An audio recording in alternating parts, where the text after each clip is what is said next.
pagliligtas kay Moises. Exodus chapter 2 verses 1 to 25.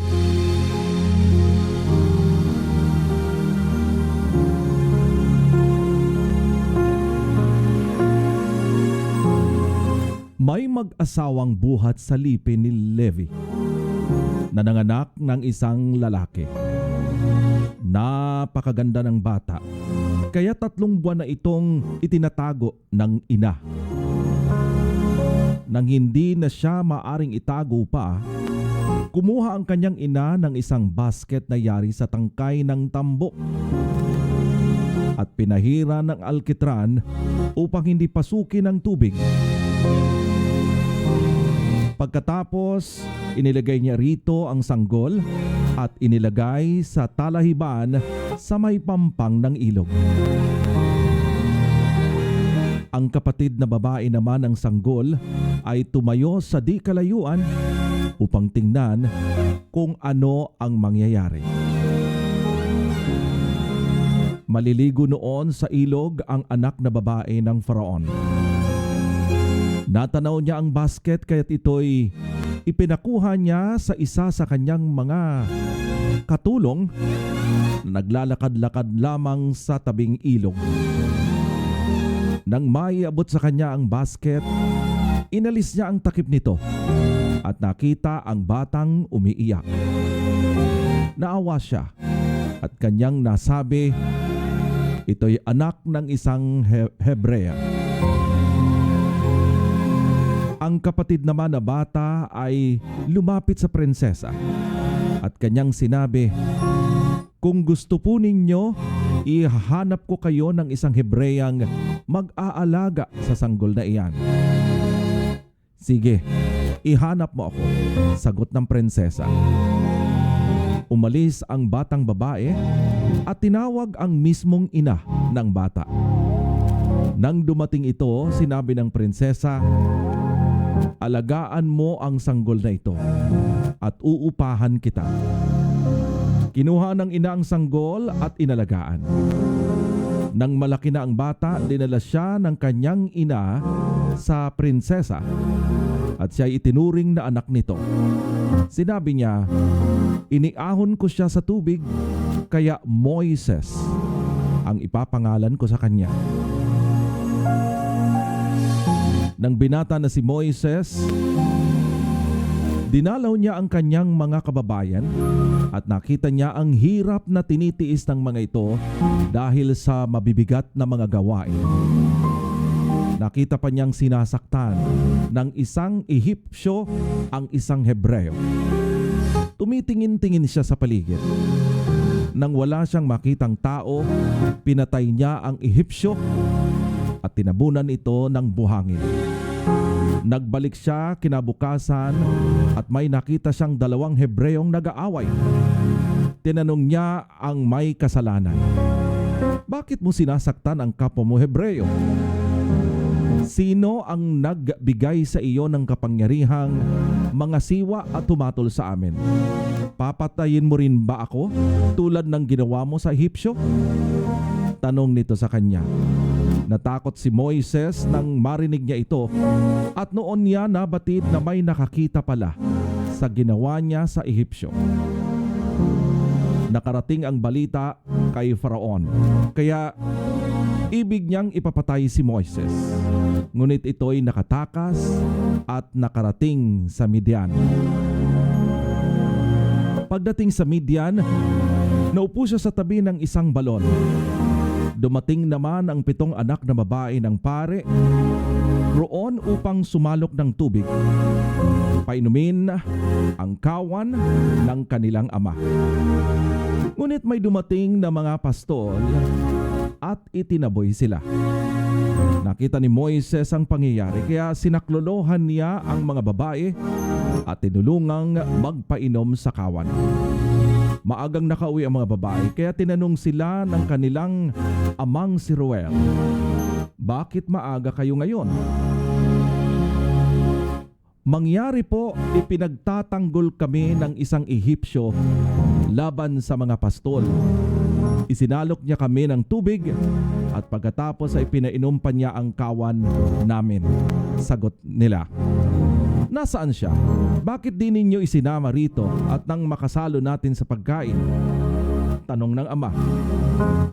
Ipinatawag nga nila si Moises. Mula noon, doon na nanirahan si Moises at ipinakasal sa kanya ni Jethro, ang anak nitong si Zipporah. Dumating ang araw na si Zipporah ay nanganak ng isang lalaki. Sabi ni Moises, ako'y dayuhan sa lupain ito, kaya tatawagin kong Gershom ang batang ito. Pagkalipas ng mahabang panahon, namatay ang Faraon. Ngunit dumaraing pa rin ang mga Israelita sa patuloy na pang-aalipin sa kanila ng mga Ehipsyo.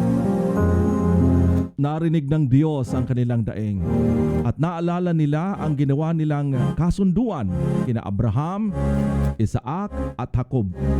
Nakita niya ang kalagayan ng mga Israelita at siya'y nahabag sa kanila.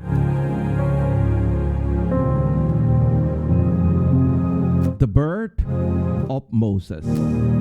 Exodus chapter 2, verses 1 to 25. Now a man of the tribe of Levi married a Levite woman, and she became pregnant and gave birth to a son. When she saw that he was fine child, she hid him for 3 months. But when she could not hide them no longer, she got a papyrus basket and coated it with tar and pitch. Then she placed the child in it and put it among the reeds along the bank of the Nile. His sister stood at a distance to see what would happen to him. Then Pharaoh's daughter went down to the Nile to bathe, and her attendants were walking along the river bank. She saw the basket among the reeds and sent her female slave to get it. She opened it and saw the baby. He was crying, and she felt sorry for him. This is one of the Hebrew babies, she said. Then his sister asked Pharaoh's daughter, shall I go and get one of the Hebrew women to nurse the baby for you? Yes, go, she answered. So the girl went and got the baby's mother. Pharaoh's daughter said to her, take this baby with you and nurse him for me, and I will pay you. So the woman took the baby and nursed him. When the child grew older, she took him to Pharaoh's daughter, and he became her son. She named him Moses, saying, I drew him out of the water. One day, after Moses had grown up, he went out to where his people are and watched them at their hard labor. He saw an Egyptian beating a Hebrew, one of his own people. Looking this way and that, and seeing no one, he killed the Egyptian and hid him in the sand. The next day, he went out and saw 2 Hebrews fighting. He asked the one in the wrong, why are you hitting your fellow Hebrew?